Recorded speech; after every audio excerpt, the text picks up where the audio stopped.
इस टॉपिक में हम लोग स्टडी करेंगे लॉज ऑफ रिफ्लेक्शन। रिफ्लेक्शन के दो लॉज होते हैं। उसमें first law of reflection, the incident ray, the reflected ray and normal all lie in the same plane.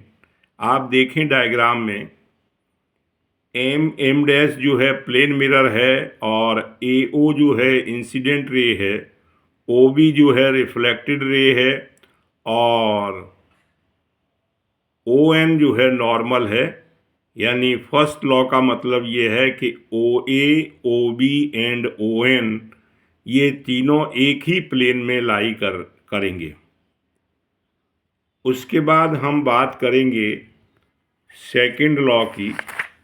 Second law में आप देखें कि जो सेकंड लॉ का है स्टेटमेंट कि the angle of reflection is always equal to angle of incidence. आप देखें फर्स्ट पहले ही डायग्राम में क्लियर कट है। एंगल ऑफ इंसिडेंस आई है, यानी इंसिडेंट रे और नॉर्मल के बीच में, और रिफ्लेक्टेड रे और नॉर्मल के बीच में एंगल आर है, यानी angle I is equal to angle R. उसके बाद देखें कि रिफ्लेक्शन जो हैं, दो टाइप के रिफ्लेक्शन होते हैं, regular reflection and diffuse reflection. Regular reflection में क्या होता है कि जो पैरेलल बीम होती है लाइट की, पैरेलल बीम जो है लाइट की रिफ्लेक्शन के बाद जो है पैरेलल बीम ही बनती है रिफ्लेक्शन के बाद। और इसमें डिफ्यूज रिफ्लेक्शन में जो पैरेलल बीम जब इंसिडेंट करती है उसके बाद वो रिफ्लेक्टेड होके डिफरेंट डायरेक्शन में जाती है, तो ये डिफ्यूज रिफ्लेक्शन है जैसा कि डायग्राम में शो किया गया है। डिफ्यूज रिफ्लेक्शन हमेशा रफ सरफेस पे होता है और ये जो आपका रेगुलर रिफ्लेक्शन है वो स्मूथ सरफेस पे होता है। जैसे एग्जाम्पल आपका प्लेन मिरर है। उसी तरह आप देखें कि जो रफ सरफेस हैं इसमें पेपर है, कपबोर्ड है, चॉक है, टेबल है, चेयर है, वॉल्स हैं, अनपॉलिश्ड सरफेसेस हैं मेटल के, उन पर हमारा डिफ्यूज रिफ्लेक्शन ऑफ लाइट होता है। उसके बाद हम बात करते हैं कि इमेजेस जो बनेंगी, इमेजेस जो हैं दो टाइप की इमेज होती हैं, real image and virtual image. Real means वास्तविक इमेज, वर्चुअल मीन्स काल्पनिक इमेज। जो इमेज स्क्रीन पे ली जा सकती है, the image which can be obtained on screen is called real image, और जो स्क्रीन पे नहीं ली जा सकती वो वर्चुअल इमेज कहलाती है। जैसे मिरर में आप देखें एग्जाम्पल के तौर पे, जैसे हम सिनेमा देखते हैं वो पर्दे पे ली जाती है स्क्रीन पे, तो वो रियल इमेज होती है। और प्लेन मिरर में जो घर पे हम देखते हैं उसमें मिरर में देखते हैं तो वो वर्चुअल इमेज है।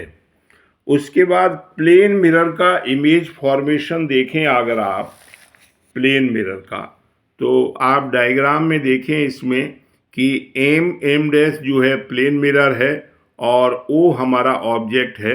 वहाँ से हम पॉइंट इमेज जो है आपकी, यहाँ से पॉइंट इमेज आँख में बनती है, ओ से दो रेज मिरर पे गिरती हैं और रिफ्लेक्शन के बाद आप देखें कि वो आई में आती हैं।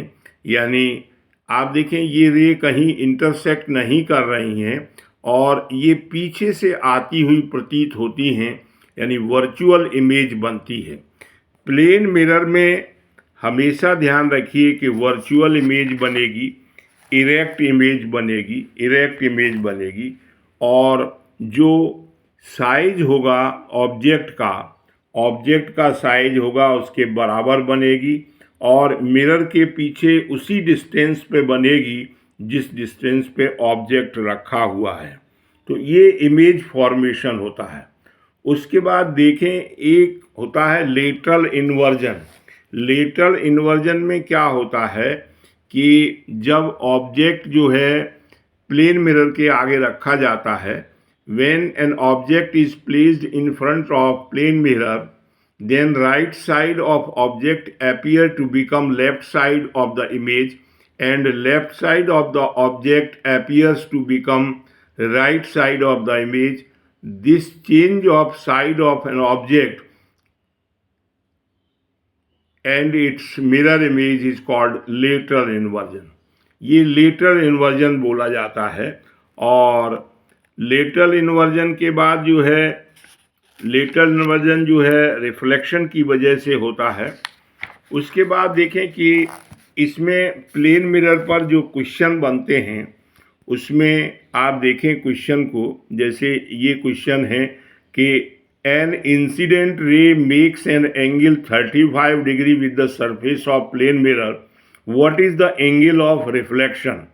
तो आप देखें डायग्राम में 35 डिग्री बनाता है प्लेन सरफेस से, तो एंगल ऑफ इंसिडेंस हमारा कितना हो गया, that is 55 degree. 90 minus 35 55 degree. और एंगल ऑफ इंसिडेंस जो है एंगल ऑफ रिफ्लेक्शन के बराबर होता है, तो ये एंगल कितने हो गए आपके, 55 डिग्री हो गया। सिंपल क्वेश्चन हुआ। ऐसे ही आप देखें एक और क्वेश्चन है ये कि David is observing his image in a plane mirror, the distance between the mirror and his image is 4 meter. If he moves 1 meter towards the mirror, then distance between David and his image will be first 3 meter, 5 meter, 6 meter, 8 meter। हमको ये बताना है। आप देखें कि पहले वो 4 metre पे है प्लेन मिरर से, तो इमेज भी आपकी 4 मीटर पे बनेगी।